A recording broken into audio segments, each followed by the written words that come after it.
লগ্ন সাপেক্ষে দ্বিতীয় স্থানে যদি কোনো জাতক জাতিকার রাহু থাকে এবং অষ্টম স্থানে কেতু অবস্থান করে আর বাদবাকি সমস্ত গ্রহ রাহুর বাম দিকে থাকে, তাহলে সেক্ষেত্রে কুলিক কালসর্প যোগ তৈরি হয়। এই কালসর্প যোগের কিছু খারাপ দিকও আছে, আবার কিছু ভালো দিকও আছে। যদি কোনো জাতক জাতিকার জন্মছকে কুলিক কালসর্প যোগ থাকে, তাহলে সেই জাতক জাতিকা ভীষণভাবে শরীর স্বাস্থ্য নিয়ে ভুগতে থাকে। তারা সবসময় চিন্তাগ্রস্ত হয়ে থাকে কোনো না কোনো কিছু বিষয় নিয়ে, এবং প্রচুর পরিমাণে অর্থ ব্যয় হতে পারে কোনো কারণ ছাড়াই, সেটা শরীরের কারণেও হতে পারে।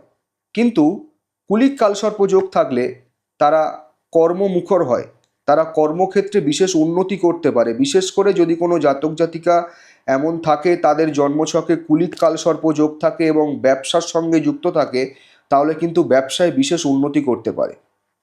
কিন্তু মনে রাখতে হবে, এই কুলিক কালসর্প যোগ থাকলে যেহেতু জন্মছকের 12টি ভাবে গ্রহরা থাকে না তখন, তো সেক্ষেত্রে জন্মছক ডিসব্যালেন্স হয়ে যায়। আর ডিসব্যালেন্স হওয়ার কারণে জীবনের প্রথমার্ধ মানে প্রথম পর্যায়ে প্রচুর পরিশ্রম করতে হয়, অর্থাৎ পরিশ্রম করে জীবনে উন্নতি করতে হয়। মনে রাখতে হবে, দ্বিতীয় স্থান আমাদের আর্থিক সঞ্চয়ের জায়গা। সেই দ্বিতীয় স্থানে রাহু, রাহু যে স্থানে থাকে সেই স্থানটাকে আমরা জানি নষ্ট করতে থাকে, কারণ রাহু হচ্ছে একটা ভীষণ মুভেবল প্ল্যানেট। আর দ্বিতীয় স্থানে রাহু থাকা মানে অর্থ চঞ্চলা হয়ে যায়, মানে সে যতই রোজগার করুক না কেন অর্থ সঞ্চয় করতে পারে না। আর অষ্টম স্থান মানে মৃত্যু কল্পনা করা হয়, অর্থাৎ স্ট্রাগেল, দুঃখকে নির্দেশ করে।